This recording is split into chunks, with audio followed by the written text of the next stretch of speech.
Hanya saja memang terkait dengan syariatnya setiap nabi berbeda-beda, tidak sama.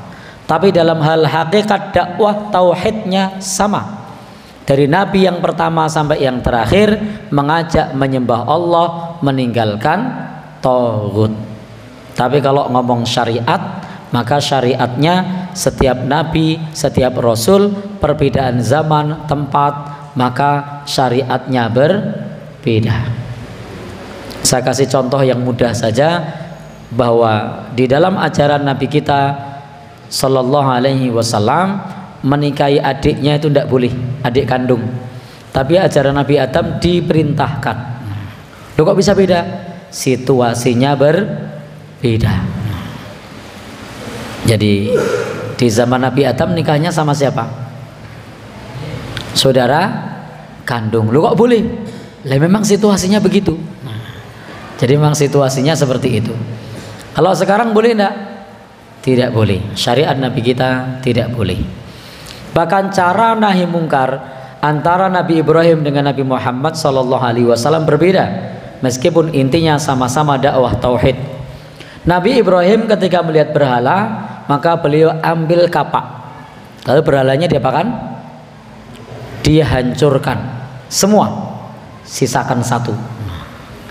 Itu Nabi Ibrahim alaihis salam, ambil kapak, hancurkan berhalanya. Nabi kita ketika melihat berhala, diapakan berhalanya? Nabi itu lahir di Mekah. Di Mekah saat itu ada berhala 360. Apakah berhalanya dihancurkan oleh Nabi? Tidak. Apakah ada hidung dari berhala itu yang hilang? Tidak. Apakah ada yang tangannya dirusak? Tidak. Apakah ada yang kepalanya diprotol? Tidak ada. Loh, kok beda? Karena di dalam ajaran Nabi kita sallallahu alaihi wasallam, iqamatul hujjah terlebih dahulu. Pahamkan dulu. Nanti kalau sudah paham, mereka sendiri yang akan menyingkirkan, yang akan memusnahkan, yang akan menghancurkan. Sementara ajaran Nabi Ibrahim itu sikat dulu, urusannya nanti. Baik, lu bener kan? Kira-kira kalau Bapak Ibu untuk menyikapi ini, kita butuh paham bahwa syariat Nabi Ibrahim dengan syariat Nabi Muhammad ada perbedaan dalam nahi mungkar, amar ma'ruf nahi mungkar, ada perbedaan.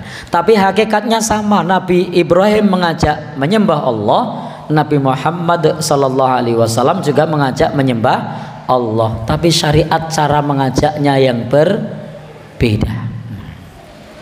Maka kalau kemudian Bapak Ibu pakai cara Nabi Ibrahim, ya risikonya besar.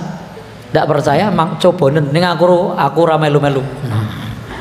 Jadi aku ra melu-melu. Baik. Karena memang dalam agama kita, Nabi kita mengajarkan iqamatul hujjah, dikandani, diomongi, disadarno, bukan dirusak.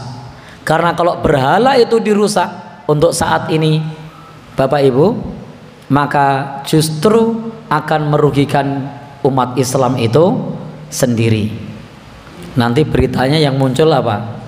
Garis keras, pemenang, radikalis, apalagi ekstremis, apalagi intoleran, apa meneh? Ya, teroris, ya kan?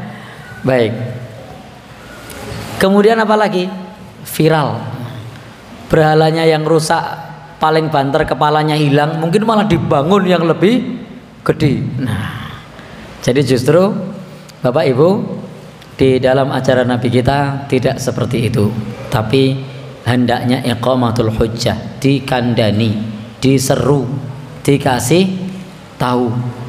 Maka terbukti 13 tahun ketika Nabi ada di Makkah saat itu, tak ada satupun berhala yang kepalanya hilang dan tidak ada yang dirusak. Karena kalau cuma dirusak, maka nanti dia akan bikin lagi, bahkan mungkin akan mendatangkan yang lebih gede. Tapi kalau sudah paham, Mikir lagi enggak kalau sudah paham? Tidak. Maka perlu dipahamkan. Berbeda dengan kasusnya Nabi Ibrahim alaihissalam menghadapi orang-orang yang sombong pada saat itu, ya, dan beliau mendapatkan mukjizat dari Allah Subhanahu wa taala, maka perintahnya dihancurkan. Sehingga kita harus memahami bahwa syariatnya berbeda. Ada bagian yang syariat agama terdahulu itu ada 3. Yang pertama yang diteruskan oleh Islam. Jadi ada syariat agama terdahulu yang diteruskan oleh Islam. Al-Quran membenarkan, hadis Nabi membenarkan, maka silahkan kita teruskan.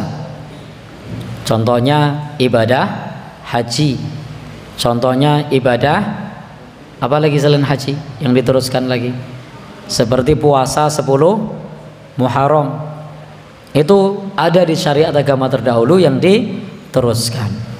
Yang kedua, yang syariat agama kita itu memberikan koreksi.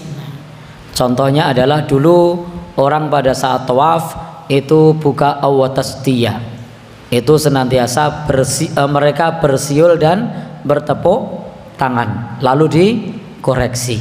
Maka berarti tidak perlu lagi ketika tawaf bersiul dan bertepuk tangan. Ada pula yang dalam agama kita itu tidak menyebutkannya, tapi sekedar menceritakannya, maka itu bisa kita ambil hikmahnya. Jadi ada yang dibenarkan, ada yang dikoreksi, dan ada yang tidak diberikan pembenaran ataupun koreksi, maka itu bisa kita ambil hikmahnya. Tetap yang kita jalankan adalah syariat Nabi kita sallallahu alaihi wasallam.